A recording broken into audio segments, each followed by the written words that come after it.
Can I trust you?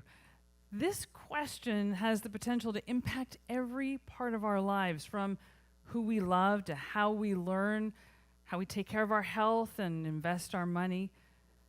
And if mastered, building trust strengthens relationships and can improve our health and lead to more financial success. Now, it may seem strange to learn about trust from someone who spent an entire career pretending to be someone she wasn't. For years, I woke up and stepped into an underworld, and sometimes in leather pants, that could not know who I was. Being beaten, raped, or even killed were possibilities if that was the day a drug dealer found out that I was an undercover police officer. And what's even stranger is that unlike the movies, I rarely carried a gun, and I never wore a wire for my protection. Trust and the ability to build and maintain trust was the only weapon I used. My goal is to present a learnable skill to you that you can then build the foundation of trust around everything you do. Because when you leverage trust hacks, it makes risky, stressful relationships easier, even the ones with your in-laws. And before I became an undercover officer, I had to attend this intense training course. And you learn about techniques on how to use drugs and what the pricing is and the terminology.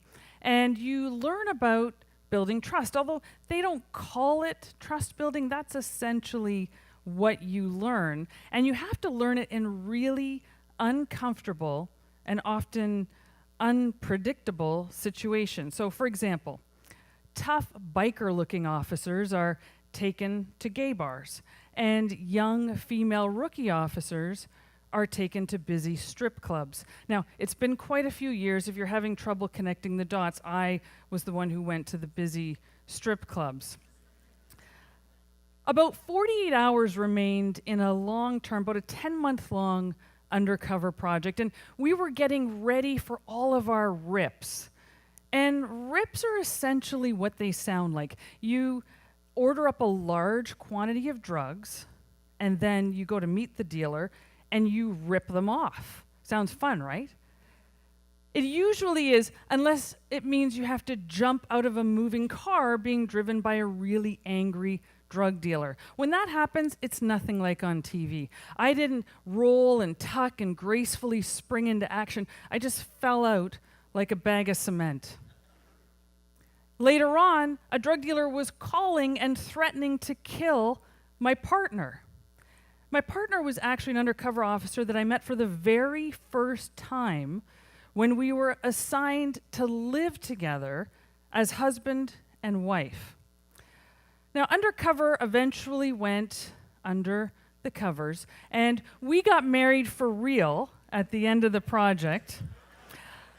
We call it our government prearranged marriage, and I'm happy to report that almost 2 decades later, we are still in a happy and very trusting relationship, and no one has called and threatened to kill him, at least recently. So life has progressed quite happily. Now, when you're thinking about these trust hacks, you're wondering, do I have to put myself in danger to learn this? Absolutely not. Just think of me as your stunt double as we journey through some examples of trust hacks. Now, keep in mind that I've changed the names to protect the not so innocent. Julie, not her real name, was a full-time bartender and a part-time drug dealer who had connections to the Hells Angels. But that's not what made her so interesting.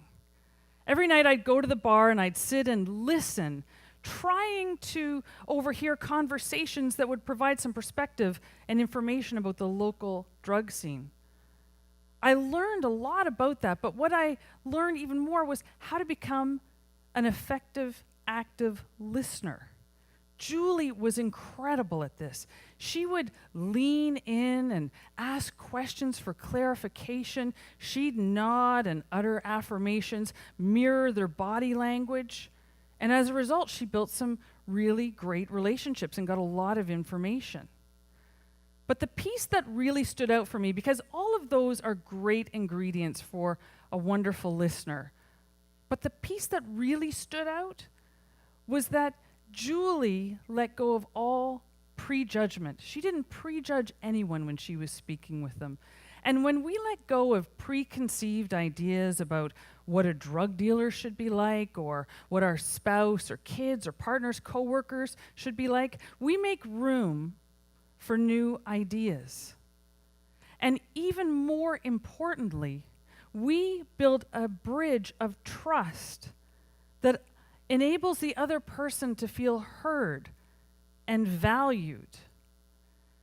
Although active listening is an important trust hack, it's also one of the easiest yet least frequently used hacks. I used all of the techniques that I learned from Julie when I started to connect with her.